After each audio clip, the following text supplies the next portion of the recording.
Selamat siang Bu Rita, perkenalkan nama saya Laila Rahmawardani dari kelas 9C akan menjelaskan tentang apa itu kerjasama internasional. Itu kerjasama internasional. Kerjasama internasional adalah hubungan kolaboratif antara dua negara atau lebih negara merdeka dan berdaulat untuk menggapai tujuan tertentu yang saling mengungkapkan. Hubungan ini bisa bersifat bilateral antara dua negara atau multilateral antara lebih dari dua negara. Tujuan utama kerjasama internasional adalah memenuhi kebutuhan masyarakat, mencegah konflik, mempererat hubungan, mempercepat pertumbuhan ekonomi, dan meningkatkan kesejahteraan global. Kerjasama internasional 1. Mempererat hubungan persahabatan. Menjalin hubungan kerjasama internasional nantinya akan berdampak pada eratnya persahabatan antara negara-negara yang saling melakukan kerjasama. Hal ini mampu menghindari permusuhan antar negara-negara yang mengikuti kerjasama. Yang kedua adalah menciptakan perdamaian dunia. Satu di antara dampak kerjasama internasional ialah terciptanya perdamaian dunia. Dengan begitu, kekerasan dan peperangan antara negara yang melakukan kerjasama tidak akan terjadi. Jadi kerjasama internasional ini bertujuan agar semua negara di seluruh dunia dapat mencapai perdamaian. Ketiga adalah meningkatkan pertumbuhan ekonomi di setiap negara. Satu di antara tujuan menjalin kerjasama internasional adalah untuk menunjang serta meningkatkan pertumbuhan ekonomi negara tersebut.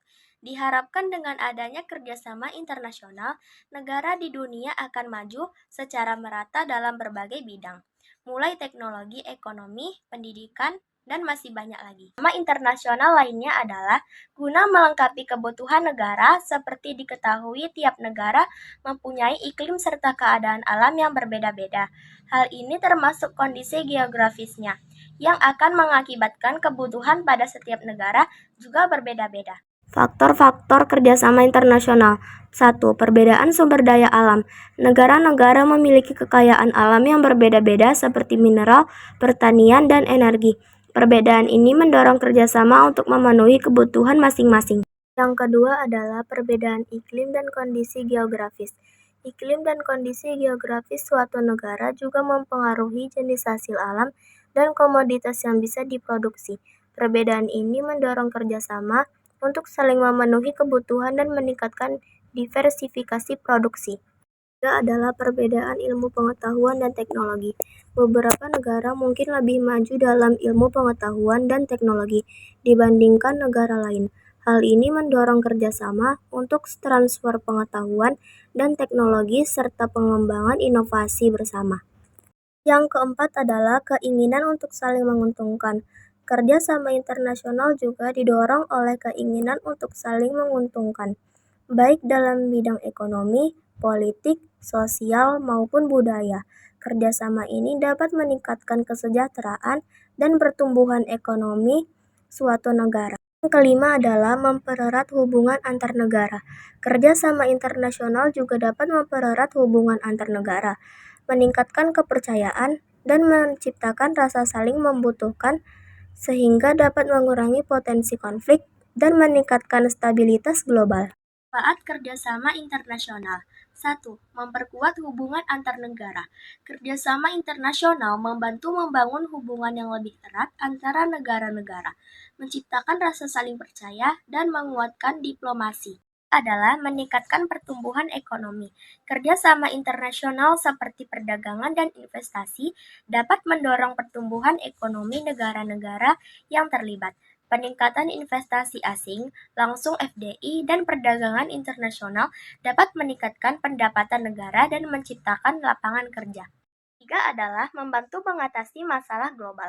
Kerjasama internasional memungkinkan negara-negara untuk bersama-sama mengatasi masalah global, seperti perubahan iklim, pandemi, dan kemiskinan. Misalnya kerjasama dalam bidang kesehatan, memungkinkan negara-negara untuk berbagi informasi, teknologi, dan sumber daya untuk memerangi penyakit menular. Keempat adalah memperluas pasar dan meningkatkan daya saing.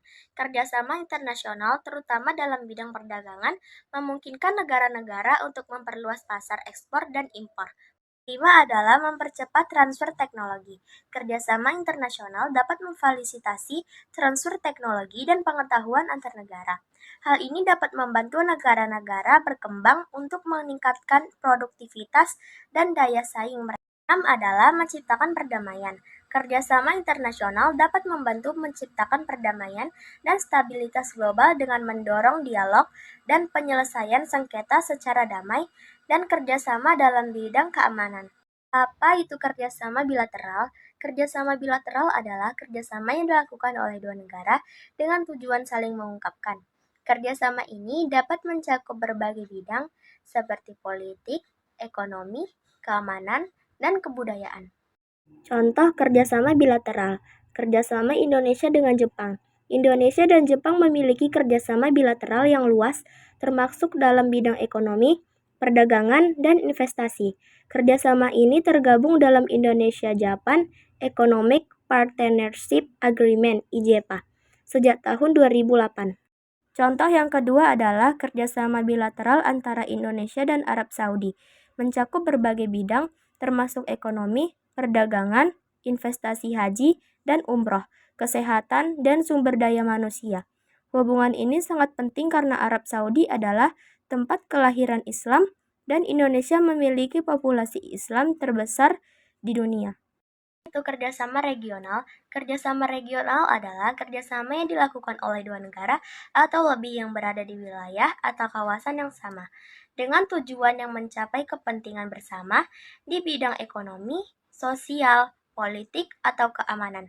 Kerjasama ini seringkali melibatkan perjanjian atau mekanisme yang mengatur interaksi antara negara-negara tersebut.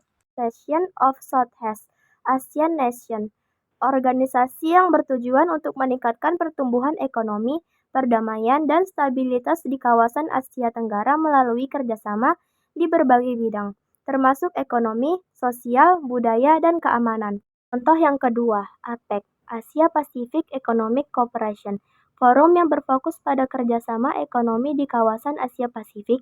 APEC mendorong liberalisasi, perdagangan, dan investasi serta promosi pertumbuhan ekonomi berkelanjutan. Contoh yang ketiga, Uni Eropa, EU, organisasi yang berfokus pada integrasi ekonomi dan politik di Eropa. Uni Eropa memiliki mata uang tunggal, euro, dan pasar tunggal yang mempermudah perdagangan dan mobilitas orang. Contoh yang keempat adalah AFTA, ASEAN Free Trade Area, perjanjian yang bertujuan untuk menciptakan kawasan perdagangan bebas di antara negara-negara anggota ASEAN. Itu kerjasama multilateral. Kerjasama multilateral adalah kerjasama yang melibatkan 3 atau lebih negara tanpa dibatasi oleh wilayah atau kawasan tertentu. Bentuk kerjasama ini seringkali melibatkan organisasi internasional dan bertujuan untuk mencapai kepentingan bersama dalam berbagai bidang seperti ekonomi, politik, dan keamanan. Contoh kerjasama multilateral. Yang pertama, Perserikatan Bangsa-Bangsa (PBB), organisasi internasional yang beranggotakan hampir semua negara di dunia, bertujuan untuk memelihara perdamaian dan keamanan internasional serta mendorong kerjasama di berbagai bidang. Contoh yang kedua, Organisasi Perdagangan Dunia (WTO), organisasi yang mengatur perdagangan internasional dengan tujuan untuk mengurangi hambatan perdagangan dan meningkatkan pertumbuhan ekonomi global. Contoh yang ketiga adalah International Monetary Fund (IMF), organisasi yang memantau perekonomian global, memberikan pinjaman kepada negara-negara yang mengalami kesulitan keuangan, dan mendorong kerjasama di bidang moneter. Contoh yang keempat adalah Organization of the Petroleum Exporting Countries (OPEC), organisasi yang beranggotakan negara-negara pengekspor minyak yang bertujuan untuk mengatur produksi dan harga minyak global.